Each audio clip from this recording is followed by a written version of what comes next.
Niliahidi kwamba tutapata nafasi ya kusikiliza majibu ya Mheshimiwa Waziri kuhusu tuhuma alizokuwa amezitoa Mheshimiwa Gambo. Kwa hivyo nitampa Mheshimiwa Waziri wa Nchi, Ofisi ya Rais TAMISEMI, atoe huo ufafanuzi, kisha tutaendelea na ratiba yetu. Mheshimiwa Omar Mchengera.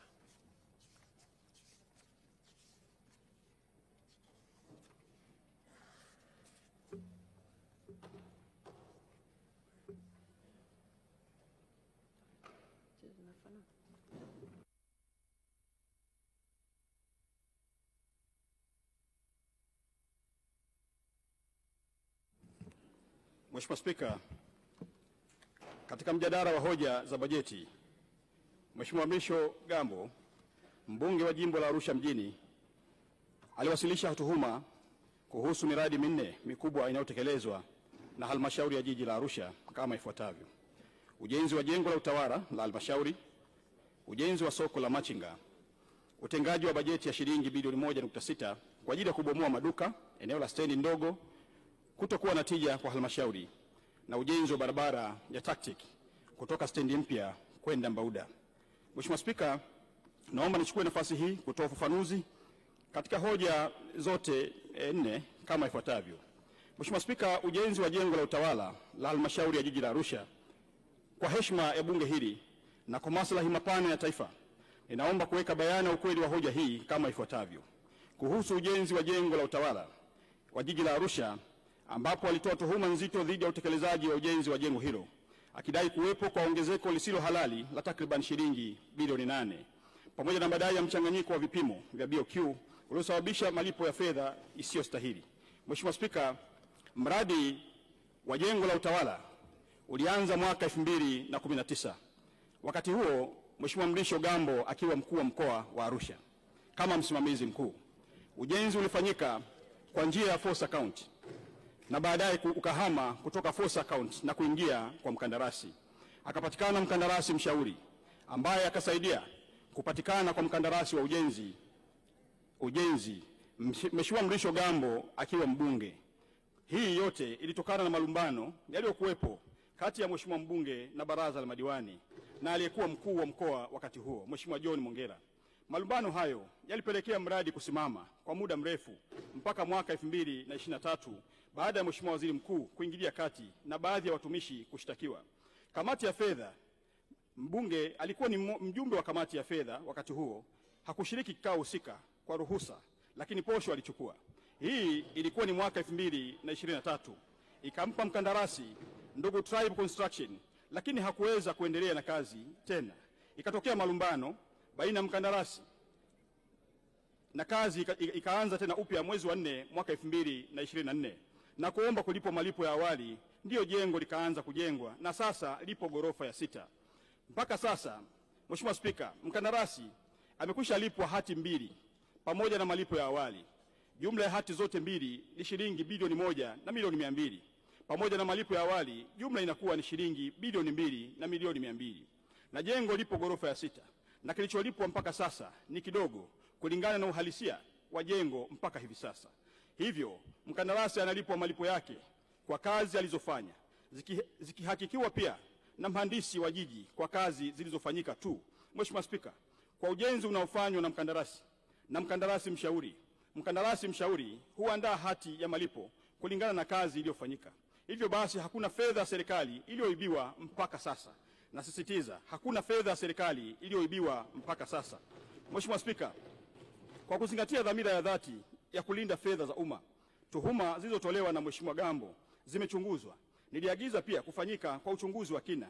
Uchunguzi huo ulibaini hitilafu za kiufundi zilizojitokeza katika uingizaji wa taarifa kwenye mfumo wa ununuzi wa umma, yani NeST, ambao vizio vya vipimo vilichanganywa kama ifuatavyo. Katika uchunguzi uliofanyika, kilichoonekana ni vizio vya vipimo, yani unit of measurement, kuchanganywa katika vipengele viwili wakati wa kuingiza kwenye mfumo wa ununuzi wa umma, yani NeST, ni kama ifuatavyo. Kipengele cha zege la sakafu la chini kwa unene wa milimita 200 ilikadiriwa kuwa mita za mraba 1128 kama ilivyoonyeshwa kwenye BOQ ya mhandisi mshauri. Hata hivyo, wakati wa kupandisha kipengele hicho kwenye mfumo wa manunuzi, yani NeST, kipengele hicho kilipandishwa kama mita za ujazo 1128. 2. Kipengele cha zege la sakafu la juu kiliainishwa kuwa ni mita za mraba 7,034 kama ilivyoonyeshwa katika BOQ ya mhandisi mshauri, lakini katika kupandisha kwenye mfumo ununuzi wa umma kipengele hicho kiliingizwa kama mita za mraba 7,034.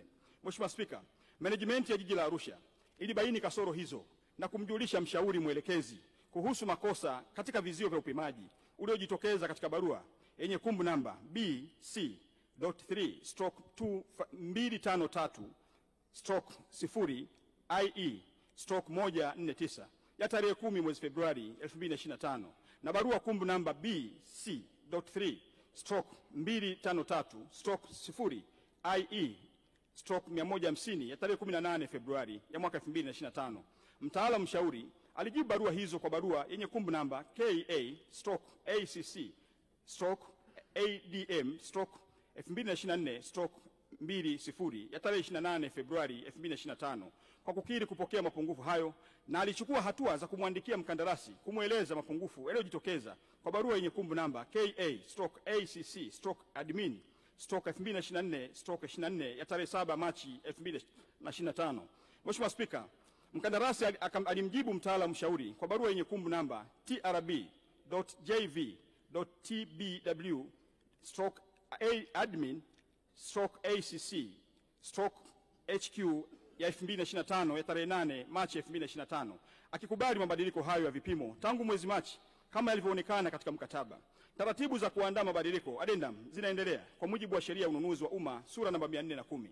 Hivyo gharama halisi za mkataba zitazingatia vipimo sahihi, ambapo mradi utatekelezwa kwa gharama ya shilingi bilioni 3,461,712,012. Aidha, fedha za ziada ambazo ni shilingi milioni 416 ikiwa ni 983 na senti 27 ikiwa ni sehemu ya malipo ya awali zitazingatia utekelezaji wa kazi na makubaliano ya mabadiliko ya mkataba. Kwa kuwa hoja hii iliibuliwa na halmashauri ya jiji kuhusu vipimo husika na kukubaliana na pande zote mbili tangu mwezi Machi, si hoja mpya, ilikwisha fanyiwa kazi na ndio desturi za mikataba. Hoja hii inasimamiwa na Mheshimiwa Mkuu wa Mkoa na TAKUKURU wanaifanyia kazi kujiridhisha tangu mwezi Machi 2025, na muda wowote addendum itasainiwa na mkandarasi yupo eneo la mradi mpaka jengo litakapokamilika. Mheshimiwa Spika, haya si matamko tu, ni matendo yaliyokwisha fanyika. Kuibua hoja ambazo zimekwisha fanyiwa kazi kwa makusudi na mamlaka husika au zipo kwenye mchakato ni sawa na kusisitiza kuwa serikali ni kipofu na bubu. Rais wa Jamhuri ya Muungano wa Tanzania awamu ya sita, serikali ya awamu ya sita inasimamia misingi ya uwajibikaji, misingi ya uadilifu na kujifunza kutokana na kila changamoto.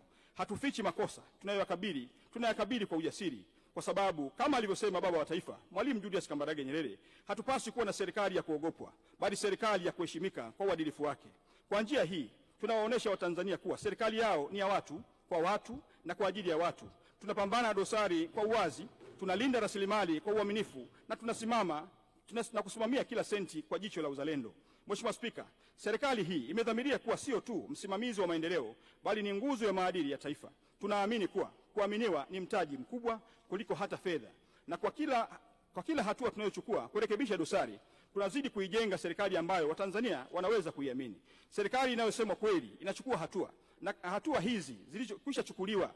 Mheshimiwa Spika, niruhusu nisisitize tena, hakuna mahala popote katika taarifa niliyoletewa inayoonyesha kuwa shilingi bilioni 8 italiwa, na kwa kuwa mkataba ni mchakato, ni mwendelezo wa kazi, thamani halisi itaendelea kubaki kuwa kwa mujibu wa marekebisho ya mkataba, na hakuna senti ya Watanzania itakayoliwa baada ya kukamilika kwa mkataba. Mheshimiwa Spika, ningependa kukumbusha bunge lako tukufu kuwa masuala yote ya maendeleo huanzia kwenye kamati ya maendeleo ya kata, kamati za kisekta za halmashauri na mwisho baraza la madiwani, ambapo sisi wabunge ni wajumbe kote huko. Kama miongoni mwetu kuna kitu hujaridhika, turejee kwenye halmashauri zetu, kwenye vikao vya kisheria, kwenda kupata ufafanuzi zaidi wa jambo mahususi ambalo hatujalielewa sisi kama wabunge. Katika hoja hii pia Mheshimiwa mbunge alisisitiza kuwa kuna wafanyakazi hawakuchukuliwa hatua kabisa. Waziri Mkuu wa Jamhuri ya Muungano wa Tanzania na utekelezaji wake kufanywa na ofisi ya mdhibiti na mkaguzi mkuu wa hesabu ya serikali, yani CAG, aliyebaini mapungufu ya kiutaratibu. Na baada ya mapendekezo ya kisheria, watumishi 6 walishtakiwa, lakini zaidi kulikuwa pia na kesi 3 za jinai za uhujumu uchumi zilizosajiliwa na mahakama dhidi ya baadhi ya watumishi, na baadhi ya watumishi watatu kati yao waliwekwa rumande kwa takribani miaka miwili kabla ya kufutiwa kesi kwa maamuzi ya mahakama ya rufani kanda ya Arusha tarehe 16 Februari 2024 kupitia rufaa namba 116 ya mwaka 2023. Kesi nyingine ziliondolewa na mahakama kwa mujibu wa kifungu cha 91 kifungu kidogo cha kwanza cha sheria ya mwenendo wa jinai sura ya 20. Hii inaonyesha kuwa serikali ilifuata hatua zote za kisheria na kiuadilifu katika kushughulikia tuhuma, ikiwa ni pamoja na kusimamia haki, uwajibikaji na misingi ya utawala bora, ambapo kamati ya uchunguzi iliundwa kushughulikia tuhuma hizo ilibainisha kuwa makosa walionayo ni ya kufukuzwa kazi. Mheshimiwa Spika, ni muhimu kusisitiza kwamba Mheshimiwa Gambo mwenyewe aliomba adhabu hiyo ya kufukuzwa kazi isichukuliwe na badala yake ipunguzwe. Mheshimiwa mbunge alikuwa ni sehemu ya mchakato huu. Alishiriki kikamilifu katika kikao cha kamati ya fedha na cha baraza la madiwani kilichotoa adhabu kwa watumishi waliobainika na makosa ya kinidhamu. Mheshimiwa mbunge aliridhia na kushawishi kikao wapewe adhabu ya chini kabisa kwa watumishi wengine waliobaki, kukatwa mishahara yao kwa 15% kwa miaka mitatu, na bado wanakatwa mpaka sasa. Na adhabu hii, Mheshimiwa Spika, haijaisha. Kama njia ya kuhitimisha mjadala wa kinidhamu na hakuwasilisha pingamizi rasmi katika uamuzi huo. Kwa hivyo ni jambo la kushangaza kuona yeye sasa akiwasilisha hoja hiyo bungeni kana kwamba ni jambo jipya au lenye sura ya kifisadi linaloendelea.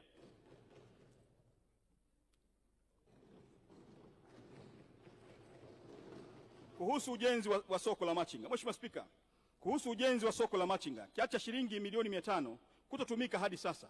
Katika mwaka wa fedha 2020-2021, halmashauri ya jiji la Arusha ilipokea kiasi cha shilingi milioni 500 kwa ajili ya ujenzi wa soko la wafanyabiashara ndogo ndogo, yani wa machinga, eneo la Engutoto. Baada ya mapokezi ya fedha, taratibu za utekelezaji wa miradi zilianza, ikiwa ni pamoja na kutaarifu vikao rasmi kuhusu mapokezi ya fedha hizo na madhumuni ya serikali ya kujenga soko hilo katika eneo la Engutoto. Mheshimiwa Spika, baada ya taarifa hiyo kuwasilishwa ofisi ya mkuu wa wilaya, Mheshimiwa mkuu wa wilaya mbunge Mrisho Gambo, meya wa jiji pamoja na mkurugenzi wa jiji walifanya ziara kutembelea eneo la Engutoto na kubaini kuwa eneo hilo sio eneo sahihi kwa ajili ya ujenzi wa soko tajwa. Viongozi hawa wa wilaya pamoja na mbunge walielekeza soko hilo lijengwe Semunge, maarufu kama eneo la kwa Mchina. Katika hali hiyo, ilibidi kiitishwe kikao cha dharura cha kamati ya fedha tarehe 11 mwezi wa 6 mwaka 2022 ambacho kiliridhia soko lijengwe eneo lililopendekezwa. Mheshimiwa Spika, baadaye ilibainika kuwa eneo lililopendekezwa ni eneo la viwanja vya watu binafsi ambavyo ni viwanja namba 16, 17, 19, 20, 21 na 22 block U kata ya Kati. Hivyo haliwezi kutumika kwa ajili ya ujenzi wa soko. Tarehe 1 mwezi wa 7 2022 kikao cha kamati ya fedha cha dharura kiliitishwa na iliazimiwa soko hilo lijengwe eneo la Engutoto kwa kuwa hapakuwa na eneo jingine linaloweza kujengwa soko hilo. Katika kuendelea kutafuta eneo kwa ajili ya kujenga soko hilo, kilifanyika kikao cha tarehe 7 mwezi wa 3 2024 na walipendekeza maeneo matatu kama ifuatavyo: eneo la pembeni ya dampo, eneo la Intel na eneo la Bondeni City. Mheshimiwa Spika, kikao kingine kilifanyika tarehe 30 mwezi wa 1 2025 kati ya wataalamu wa halmashauri na uongozi wa wafanyabiashara wadogo wilaya, yani Shiuma, na kukubaliana kuwa soko lijengwe Bondeni City kwa kuwa mradi wa tactic wa ujenzi wa stendi kuu ya mabasi umeanza kwa kuanza na barabara. Baada ya makubaliano hayo, wataalamu wanaendelea na hatua ya kufanya marejeo ya michoro, makisio ya gharama kulingana na hali ya wakati huu, na tunatarajia zabuni ya ujenzi itatangazwa tarehe 28 mwezi wa 4 2025. Na soko litajengwa katika kiwanja namba 178 block B Lord Joro Bondeni City chenye hati namba F9127. Mheshimiwa Spika, kwa kumalizia, napenda kusisitiza kuwa ucheleweshaji wa mradi huu haukuwa matokeo ya uzembe bali wa busara katika kuhakikisha kuwa jambo sahihi linafanyika kwa njia sahihi. Hili ni somo la uongozi kwamba wakati mwingine kukubali kutafakari upya si dalili za udhaifu bali ni uthibitisho wa dhamira ya kweli ya kutoa suluhisho endelevu. Mheshimiwa Spika, kwa sasa tumefikia makubaliano ya kutumia kiwanja namba 178 block B katika eneo la Bondeni City, eneo lililo halali, wazi na linalokidhi matakwa ya kimazingira na kimkakati. Zabuni ya ujenzi inatarajiwa kutangazwa tarehe 28 mwezi wa 4 2025 na serikali itaendelea kusimamia kila hatua kwa weledi na kwa uwazi. Ni muhimu tukumbuke maneno ya mwanafalsafa John Stuart Mill aliyesema, maendeleo ya jamii yanapimwa kwa namna taasisi zake zinavyowajibika kwa waliodhulumiwa au kusahaulika. Kwa muktadha huu, ujenzi wa soko hili ni zaidi ya majengo, ni sehemu ya heshima kwa maisha na juhudi za wamachinga wetu. Mheshimiwa Spika, kwa niaba ya serikali naomba kuwahakikishia Watanzania hasa wamachinga wa jiji la Arusha kuwa soko hili linakuja tena kwa heshima, kwa hadhi na kwa matarajio walionayo. Kama ambavyo wahenga walisema, penye nia pana njia, nasi tumejifunza kujirekebisha na sasa tunatekeleza. Utengaji wa bajeti ya shilingi bilioni 1.6 kwa ajili ya kubomoa maduka eneo la stendi ndogo kutokuwa na tija kwa halmashauri. Mheshimiwa Spika, katika mwaka wa fedha 2025/2026 halmashauri ya jiji la Arusha imetenga kiasi cha shilingi bilioni 1.6 kwa ajili ya ujenzi wa maduka ya kisasa katika eneo la stendi ndogo. Fedha hizi hazikulengwa kwa ajili ya ubomoaji pekee. Nasisitiza, fedha hizi hazikutengwa kwa ajili ya ubomoaji pekee kama ambavyo Mheshimiwa mbunge amesisitiza kwenye bunge lako hili, bali kwa utekelezaji wa mradi wa maendeleo unaolenga kubadilisha taswira ya eneo hilo kuwa eneo la kisasa kabisa, la kibiashara na la kuvutia. Uamuzi huu umetokana na maazimio ya vikao halali vya baraza la madiwani vilivyofanyika kuanzia tarehe 24 hadi 25 Februari 2025 ambapo Mheshimiwa mbunge ndugu Mrisho Gambo alishiriki